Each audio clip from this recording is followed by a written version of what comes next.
Bonjour à tous et bienvenue dans une nouvelle vidéo qui s'inscrit dans le cadre de la série d'apprentissage du crochet. Et pour aujourd'hui, je vais vous montrer une nouvelle variante de la maille serrée qui s'appelle la maille serrée en double couche. Et elle est très facile à réaliser et elle peut être utilisée dans différents projets de crochet, notamment les cardigans, les blouses, les pulls, idem pour les sacs, etc. Donc, vous pouvez l'utiliser de différentes manières. Il faut juste choisir le fil qui est adapté. Alors, pour réaliser cette maille serrée en double couche, je vais commencer par faire un nœud coulant. Puis, je vais réaliser 21 chaînes de base.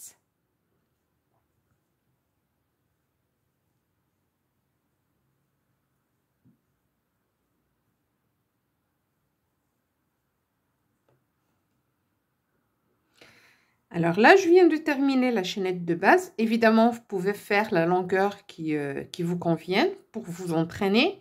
Ou bien, si vous travaillez sur un projet, il faut adapter la longueur de la chaîne en fonction du projet sur lequel vous travaillez. Donc, pardon.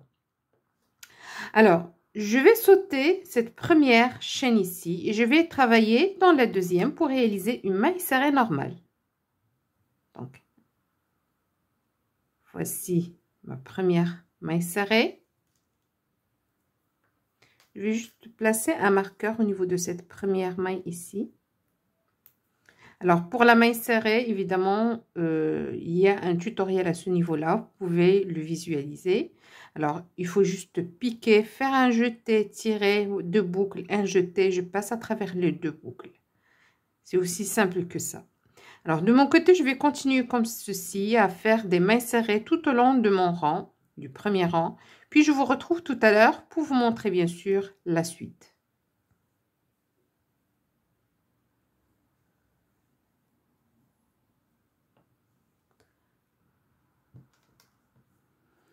Alors là, je viens de terminer le premier rang qui compte un total de 20 mailles serrées normales. Et là, à partir du deuxième rang, on va commencer à travailler avec les mailles serrées en double couche. Donc, je commence par faire un jeté pour réaliser une chaîne. Et je tourne mon ouvrage. Pardon. Alors, à ce niveau-là, normalement, lorsqu'on travaille, on travaille sous les deux brins ou bien le brin arrière. Donc, ce que je vais faire là, c'est prendre mon ouvrage de cette façon-là, d'accord? Et là, ce que je vais faire, là, c'est ma première maille. Je vais piquer sous ce brin-là et puis aller chercher le brin correspondant au niveau de la chaînette de base. D'accord? Alors, le brin, ça, c'est le brin arrière de ma maille serrée, regardez. C'est sous le brin arrière et puis le brin qui lui fait face au niveau de la chaînette de base. D'accord? Alors, je vais commencer par piquer sous le brin arrière et puis sous le brin arrière de la chaînette de base. Là, j'ai bien sûr 3 boucles sur mon crochet. Je fais un jeté, je passe à travers les brins d'abord. Et là, j'ai 2 boucles sur mon crochet. Je fais un jeté et je tire à travers mes 2 boucles. Et comme ça, j'aurai réalisé la première maille serrée en double couche. Alors, je vais placer mon marqueur à ce niveau-là et puis je vais continuer. Donc, je passe à la maille suivante. Sous le brin arrière de la deuxième maille, sous le brin arrière de la chaînette de base, j'ai 3 boucles ici sur mon crochet. Je fais un jeté, je passe à travers les 2 brins et là j'ai 2 boucles. Un jeté, je passe à travers mes 2 boucles. Et là, je viens de réaliser la deuxième maille. Ensuite, je vais répéter le même processus. Sous le brin arrière de la troisième maille, sous le brin arrière de la chaînette, bien sûr celui qui lui fait face. Donc, j'ai 3 boucles sur mon crochet. Je fais un jeté, je passe à travers les 2 brins. J'ai 2 boucles. Je fais un jeté et je tire à travers mes 2 boucles. Et bien sûr, je vais continuer comme ceci tout au long du rang. Alors, Bien sûr, peut-être pour la première fois, ça sera un peu difficile, un peu délicat de repérer les fils, mais essayez de choisir un fil qui est un peu épais afin que vous puissiez repérer facilement les brins et bien sûr réaliser vos mailles. Alors, sous le brin arrière, sous le brin arrière de la chaînette, un jeté, je tire à travers les deux brins, un jeté, je tire à travers mes deux boucles et je vais continuer comme ceci jusqu'à la fin du rang, bien sûr. Alors.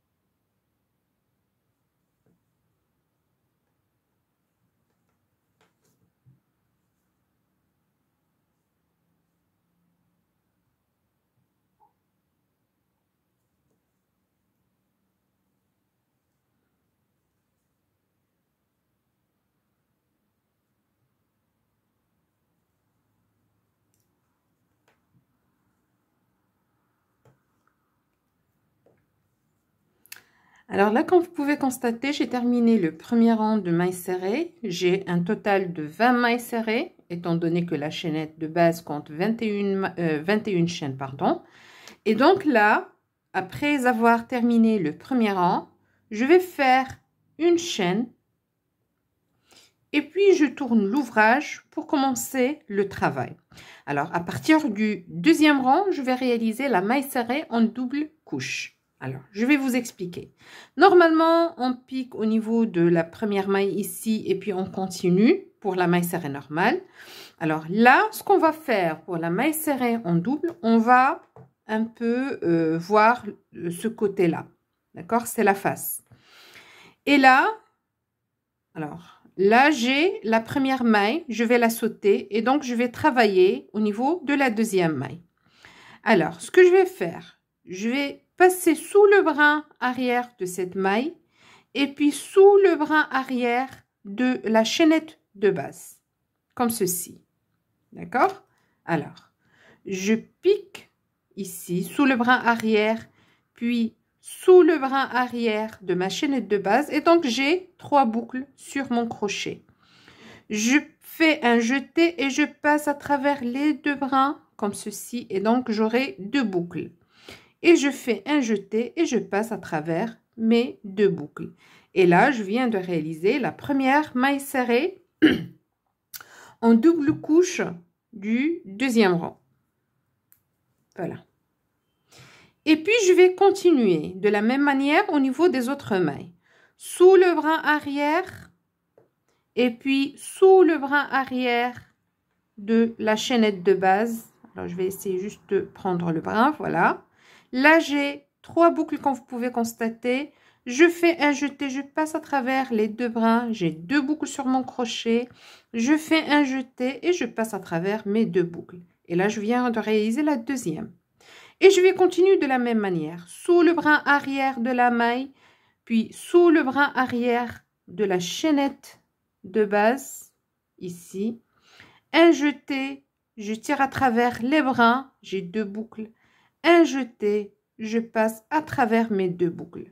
Ça peut paraître un peu difficile de repérer les brins, mais vous pouvez toujours compter, c'est-à-dire en partant de ce point-là, vous pouvez toujours compter pour être sûr. Alors, sous le brin arrière, et normalement, le brin arrière de la chaînette de base, c'est exactement au même niveau que la maille, d'accord? Alors, il y a juste un petit fil qui passe là, voilà. Alors là, j'ai 3 boucles, comme vous pouvez constater. Un jeté, je passe à travers les brins en premier. Puis un jeté, je passe à travers les boucles. Et je vais continuer de la même manière.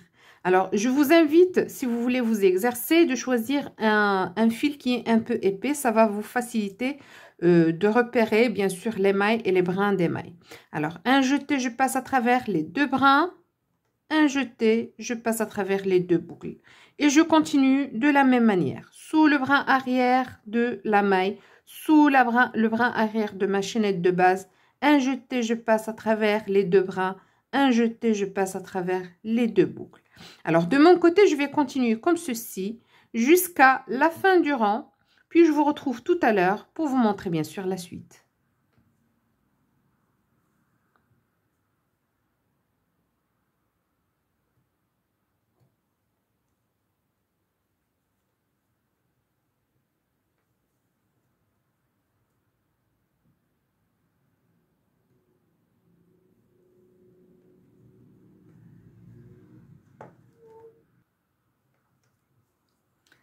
Alors là, je viens de terminer le premier rang qui est composé de 20 mailles serrées parce que j'ai eu une chaînette de base de 21 chaînes.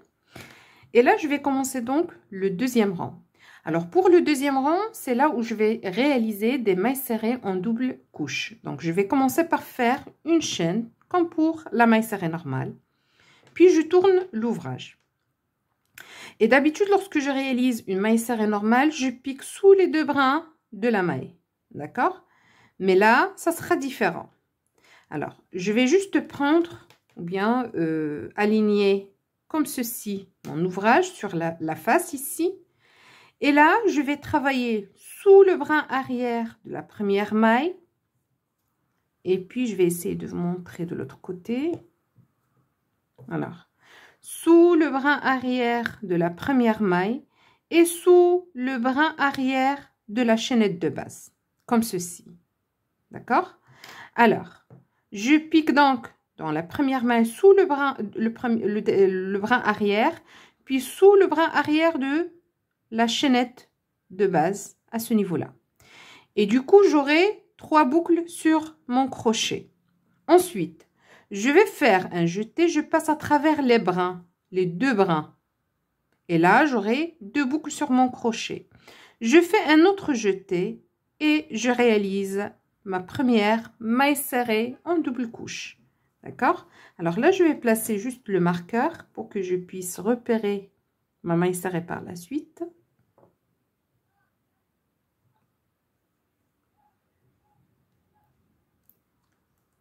Et puis, je vais continuer de la même manière.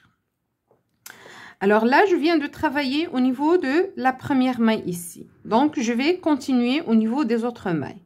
Sous le brin arrière de la deuxième maille, sous le brin arrière de la chaînette de base. D'accord? Comme ceci.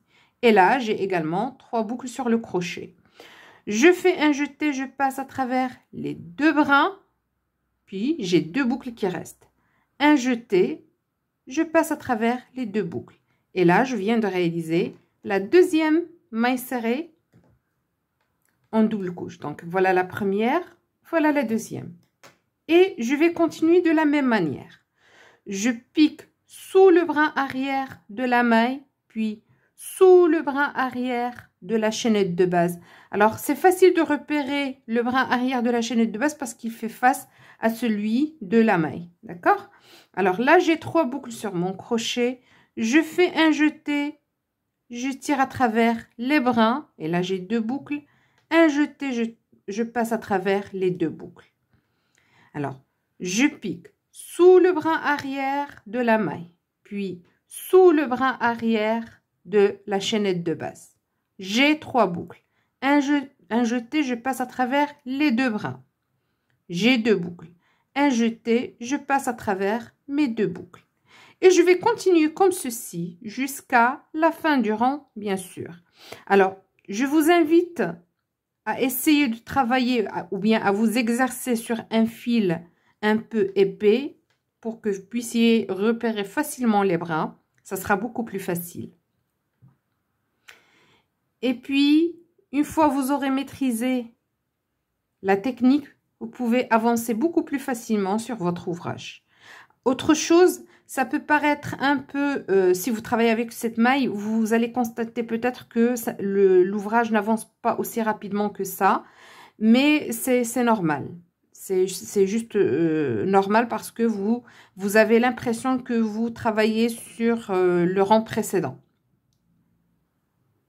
Mais l'effet que vous aurez à la fin, ou bien le résultat, ça sera vraiment très très joli à voir. Donc, de mon côté, je vais continuer comme ceci jusqu'à la fin du rang, puis je vous retrouve pour vous montrer le reste.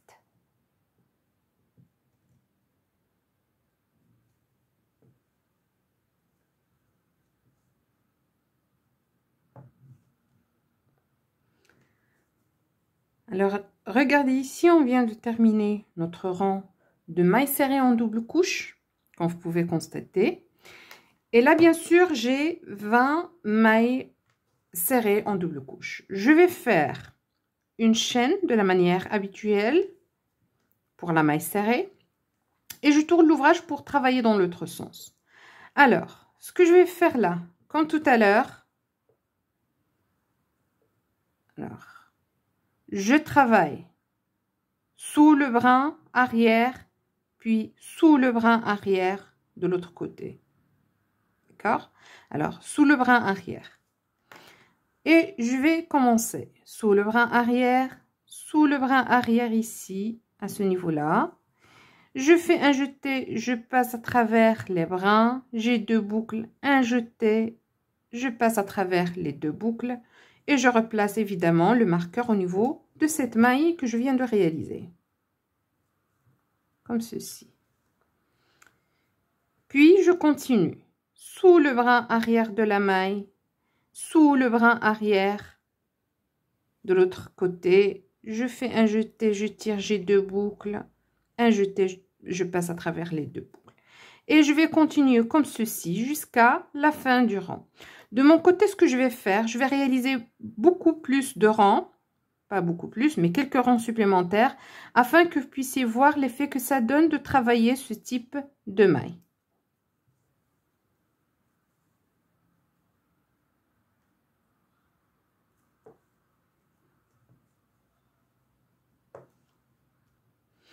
Alors, regardez, là, je viens de faire 7 rangs. Regardez quel effet ça donne. Alors, regardez, il y a ces petits trous qui sont formés, qui sont réguliers. C'est vraiment très joli à voir. De l'autre côté, il y a 4 rangs. Donc, dans ce côté-là, il y a 3. Et là, nous avons 4 rangs. D'accord? Alors, regardez l'effet que ça donne. C'est vraiment très joli. C'est pour ça d'ailleurs que cette maille-là est très souvent utilisée au niveau des sacs et bien sûr des porte-monnaies. Alors si vous souhaitez essayer quelque chose comme ça, je vous invite à essayer avec cette maille-là. Alors de mon côté, je vais m'arrêter à ce niveau-là.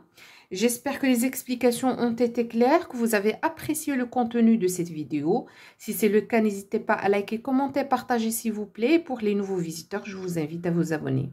Je vous remercie pour votre attention et je vous dis à la prochaine.